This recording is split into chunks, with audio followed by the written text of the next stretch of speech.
Hello guys, welcome to crack it. So guys, last video में हमने discuss किया था इंडियन नेशनल कांग्रेस। हमने देखा था कि इंडियन नेशनल कांग्रेस की फॉर्मेशन कैसे हुई। थोड़ा सा एक फ्लैशबैक ले लेते हैं। हमने देखा था कि 1857 का जो रिवोल्ट हुआ, उसके बाद ब्रिटिशर्स ने नोटिस किया कि इंडियंस की साइड से थोड़ी थोड़ी छोटी छोटी रेवोल्यूशनरी एक्टिविटीज़ हो रही थी। तो उनको लग रहा था कि ये जो इंडियन है, इनके बीच में अभी भी गुस्सा भरा हुआ है अपनी आज़ादी को लेके। तो कहीं ऐसा ना हो कि इन फ्यूचर ये कोई बड़ा रिवोल्ट कर दें। उन्होंने डिसाइड किया कि क्यों ना कोई एक ऐसा प्लेटफॉर्म या मीडियम बनाया जाए जिसके थ्रू इनकी बात को सुना जाए और इनको थोड़ा सा शांत किया जाए। इसके लिए जो British retired civil servant A.O. Hume थे, उन्होंने इंडियन नेशनल कांग्रेस की फॉर्मेशन की 1885 में। ओके। और इंडियन नेशनल कांग्रेस के थ्रू जो इंडियंस थे वो अपने जो भी इश्यूज़ थे उनको ब्रिटिशर्स के सामने रख सकते थे पीसफुली। ये पर्पज़ था इंडियन नेशनल कांग्रेस बनाने का, किसका? ब्रिटिश गवर्नमेंट का। उसी को आगे कंटिन्यू करते हुए आज हम देखेंगे कि मॉडरेट और एक्सट्रीमिस्ट फेज रही किसकी? इंडियन नेशनल कांग्रेस की। देन हम लोग डिस्कस करेंगे पार्टीशन ऑफ बंगाल। क्या हुआ कि आज का लेक्चर स्टार्ट करते हैं। 1 सेकेंड।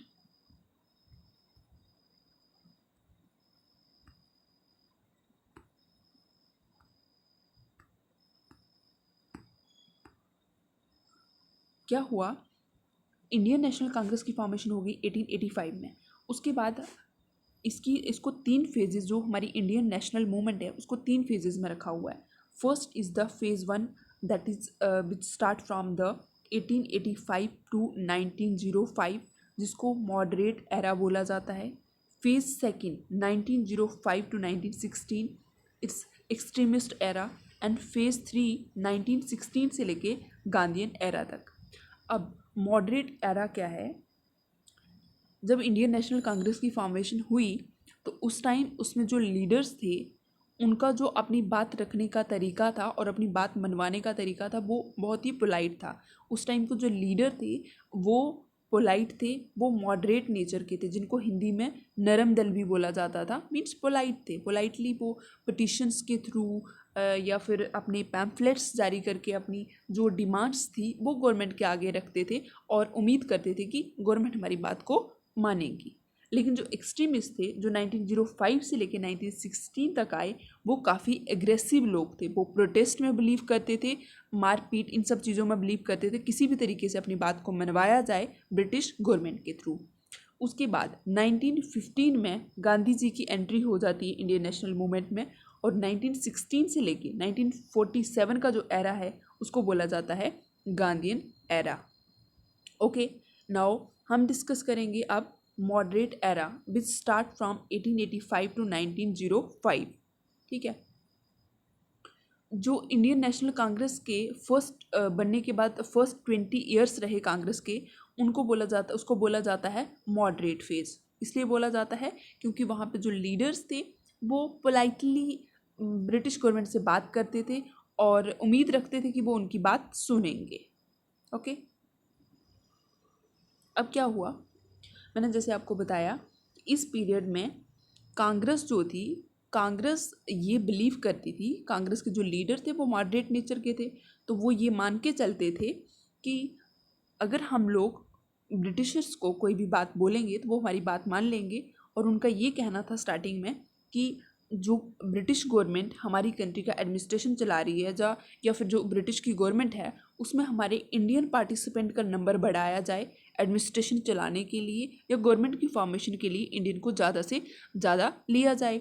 और जो मॉडरेट थे उनकी पॉलिटिकल एक्टिविटी ऐसी थी कि वो किसी भी कॉन्स्टिट्यूशन के रूल को वायलेट नहीं करना चाहते थे। और मॉडरेट के टाइम में उनको जो फ्रीडम के लिए सक्सेस थी वो थोड़ी थोड़ी मिल रही थी, स्लो थी, लेकिन एक पर्टिकुलर ऑर्डर में चल रही थी। तो उन जो मॉडरेट्स थे वो ये समझते थे कि ब्रिटिश जो हैं वो काफ़ी इंटेलिजेंट हैं और वो क्या करेंगे, हम जो भी बात करेंगे हमारे साथ जस्टिस करेंगे। और वो इंग्लैंड को एक इंस्पिरेशन लेके चलते थे। नो डाउट कि आज भी इंग्लैंड एक काफ़ी डेवलप कंट्री है, उस टाइम भी काफ़ी डेवलप कंट्री थी। और इंडियंस इस बात को, इंडियंस नहीं सिर्फ मॉडरेट फेज़ के जो लोग थे इंडियन नेशनल कांग्रेस के, वो इस बात को मानते थे कि इंडियंस जो है, इंग्लैंड जो है वो हमारे लिए एक इंस्पिरेशन है और ब्रिटिश गवर्नमेंट हमारी बात को सुनेगी। और वो लोग क्या थे, लॉयल थे ब्रिटिश के प्रति। और अगर वो उनको अपनी कोई बात मनवानी होती थी, अपनी कोई भी बात रखनी होती थी, वो पिटिशंस के थ्रू रखते थे, रेजोल्यूशन करते थे, लीफलेट्स पैम्फलेट्स लगा देते थे, या उनके साथ कोई मेमोरेंडम साइन कर देते थे कि पीसफुली हमारी बात ब्रिटिश गवर्नमेंट सुन लेगी। डेलीगेशंस बिठाते थे अपनी डिमांड्स को रखने के लिए। ये उनका तरीका था।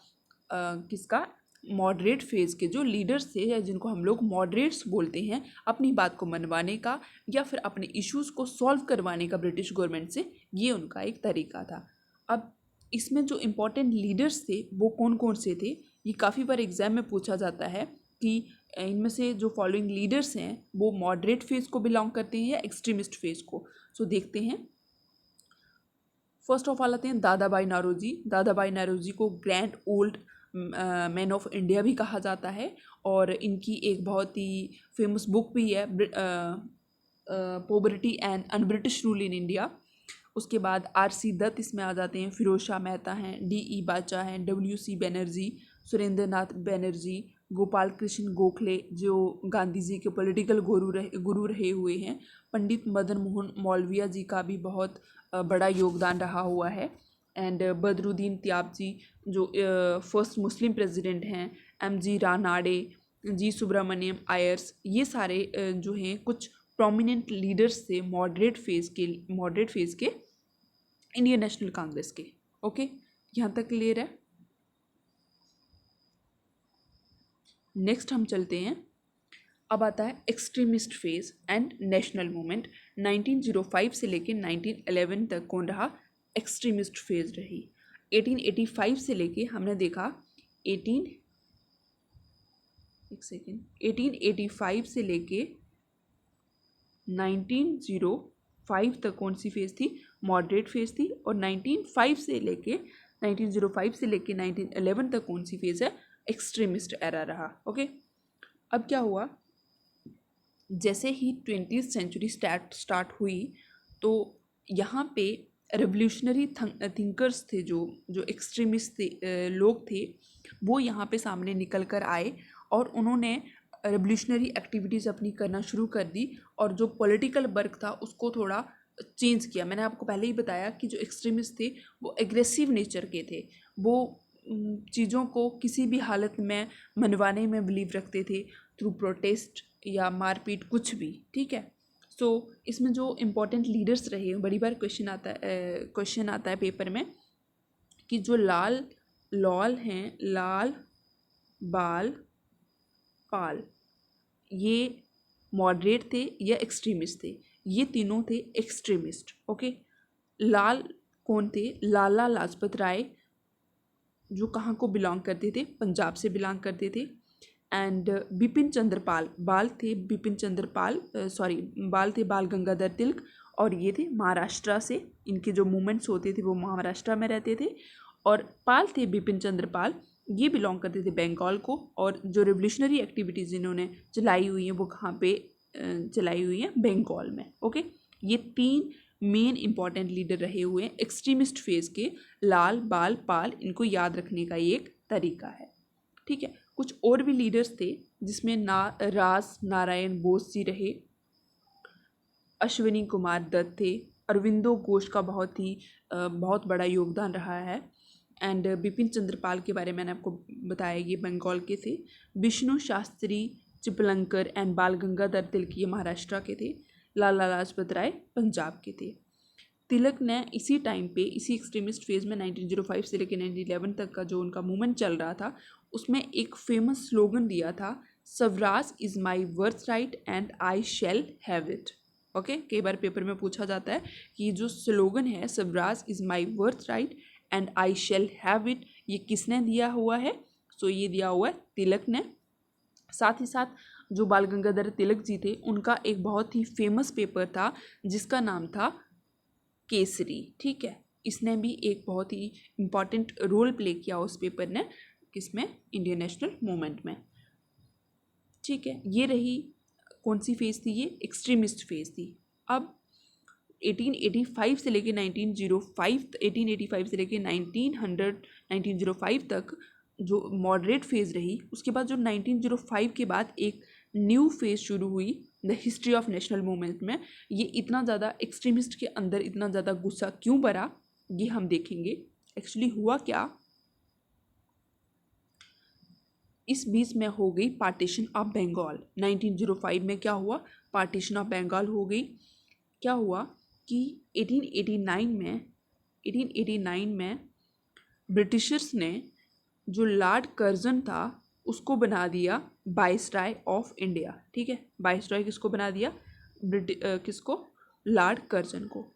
अब लॉर्ड कर्जन जो था, जब उसको वाइसराय बनाया गया, वो इंडिया में आया, जब उसने अपना रूल करना स्टार्ट किया, तो उसने क्या किया, उसने देखा कि जो बंगाल था वो एक काफ़ी बड़ा प्रोविंस था। मैं आपको ये 1857 के रिवोल्ट में या फिर उसके बाद हम जब एक्ट पढ़ रहे थे, एक्ट मैंने आपको बताया था कि ब्रिटिश के टाइम पे बंगाल, बॉम्बे और मद्रास, ये 3 बड़े बड़े प्रोविंस रहे हुए हैं।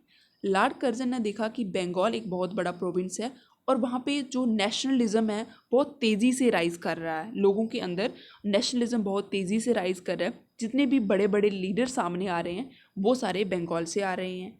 तो उस नेशनलिज्म को सप्रेस करने के लिए उसने डिसाइड किया कि क्यों ना इस बंगाल को डिवाइड कर दिया जाए, लोगों के अंदर जो नेशनलिज्म उमड़ रहा है उसको डिस्ट्रॉय किया जाए। ओके, अब हुआ क्या, जो लॉर्ड कर्जन था उसको वाइसराय बनाया गया इंडिया का, और उसने क्या किया, आते ही बंगाल को डिवाइड कर दिया ईस्ट बंगाल में एंड असम, ईस्ट बंगाल और असम को एक साइड कर दिया और वेस्ट बंगाल को एक साइड कर दिया। और ये जो पार्टीशन हुआ ये कब हुआ, 16 अक्टूबर 1905 में। ये बड़ी बार क्वेश्चन पूछा जाता है कि बंगाल का विभाजन कब हुआ है, पार्टीशन ऑफ बंगाल कब हुआ, 16 अक्टूबर 1905 को। उसका जो ऑब्जेक्टिव था उसने बताया तो ये कि बंगाल बहुत बड़ा प्रोविंस है और वहाँ पे एडमिनिस्ट्रेशन करना चलाना बहुत मुश्किल है। अगर हम उसको 2 पार्ट में डिवाइड कर देंगे तो ईज़िली यहाँ पे जो एडमिनिस्ट्रेशन होगा वो चल जाएगा। लेकिन उसका जो एक्चुअल में मोटिव था वो क्या था, कम्युनल गल्फ को डेवलप करना। 1 सेकेंड,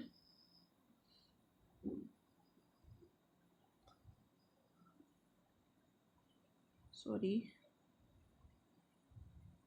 ठीक है।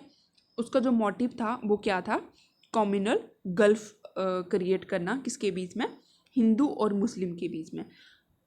क्योंकि जो ईस्ट पार्ट था बंगाल का उसमें मेजॉरिटी में हिंदू रहते थे और वेस्ट पार्ट में मेजॉरिटी में मुस्लिम रहते थे। तो वो क्या करना चाहता था, उनको डिवाइड करना चाहता था। उसके बाद जब ये पार्टीशन ऑफ बंगाल हुआ, अब इंडियन नेशनल मूवमेंट की सेकंड फेज़ शुरू हो गई। फर्स्ट फेज़ में क्या था, मॉडरेट थे, वो बहुत ही प्यार से अपनी बात आगे रखते थे ब्रिटिशर्स के आगे और उनको बोलते थे हमारी बात सुन लो। लेकिन अब शुरू हो गई कौन सी फेज़, सेकंड फेज़। और सेकंड फेज़ में कौन आते हैं, सेकंड फेज़ में आते हैं आपके एक्सट्रीमिस्ट, जो काफ़ी अग्रेसिव हैं, जो अपनी बात को किसी भी हाल में मनवाना चाहते हैं। सो क्या हुआ, ब्रिटिश ने क्या बोला कि मैंने आपको बताया कि उसने जब बंगाल को डिवाइड किया तो बोला कि प्रोविंस, जो बंगाल प्रोविंस है बहुत बड़ा है तो इसको एडमिनिस्टर करना थोड़ा मुश्किल हो रहा है, इसलिए इसने उसको डिवाइड किया हुआ है। लेकिन इंडियंस को पता चल रहा था कि ये एक्चुअल में कम्युनल गल्फ क्रिएट करना चाहते हैं हिंदू और मुस्लिम के बीच में। इसीलिए इंडियन नेशनल कांग्रेस ने इसको क्या किया, अपोज किया। ये जो उन्होंने पार्टीशन किया बंगाल का, इसको अपोज किया। और इंडियन नेशनल कांग्रेस के जो सिर्फ लीडर थे उन्होंने ही नहीं, बंगाल के अंदर जो भी डिफरेंट सेक्शन के लोग रहते थे, जो बड़े बड़े जिम्मेदार थे, चाहे वो आपके मर्चेंट्स थे, लायर्स थे, स्कूल में पढ़ने वाले बच्चे थे, इवन कि वीमेन भी इस पार्टीशन को देख के सामने आई। उन्होंने इसके लिए प्रोटेस्ट किए, इसको अपोज किया और अपने प्रोविंस को बचाने की कोशिश की। ओके। अब जो ब्रिटिशर्स थे वो सामने दिख रहा था हमें कि वो क्या कर रहे थे, डिवाइड एंड रूल पॉलिसी खेल रहे थे। एक second, divide and rule policy खेल रहे थे। उन्होंने देखा कि क्यों ना रिलीजन के बेसिस पे इन लोगों को डिवाइड किया जाए और इनमें क्या किया जाए, और इनके अंदर एक दूसरे के प्रति जो दुश्मनी है वो क्रिएट किए जाए। इसीलिए रिलीजन के बेसिस पे उन्होंने असम को और ईस्टर्न पार्ट को अलग कर दिया क्योंकि वहाँ पे हिंदू मेजोरिटी में थे, और वेस्टर्न पार्ट को अलग कर दिया क्योंकि वहाँ पे मुस्लिम मेजोरिटी में थे। ओके। इसी टाइम पे रविंद्रनाथ टैगोर जो थे उन्होंने एक सॉन्ग लिखा, नेशनल सॉन्ग लिखा, अमर सोनार, ये सॉन्ग है, SONG है यहाँ पे, अमर सोनार बांग्ला, इस ओकेज़न पे। और यही जो उन्होंने सॉन्ग लिखा था बाद में नेशनल एंथम बन गया था बांग्लादेश का, जब बांग्लादेश की फॉर्मेशन हुई 1971 में, जब वो पाकिस्तान से लिबरेट हुआ था। ओके, ये था हमारा पार्टीशन ऑफ बंगाल।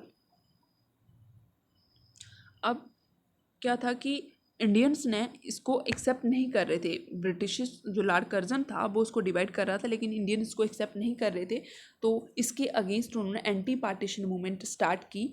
कब स्टार्ट की एंटी पार्टीशन मूवमेंट? 7 अगस्त 1905 को एंटी पार्टीशन मूवमेंट स्टार्ट हो गई और एक प्रोटेस्ट मीटिंग रखी गई, क्योंकि अब यहाँ पे इंडियन नेशनल कांग्रेस की एक्सट्रीमिस्ट फेज स्टार्ट हो गई थी। तो यहाँ पे क्या हो गई, एक मीटिंग रखी गई और उसमें ये बोला गया कि हम जितनी भी फॉरेन गुड्स हैं, ब्रिटिशर्स जो भी हमारी कंट्री में चीज़ें ला रहे हैं उनको बाइकआउट करेंगे।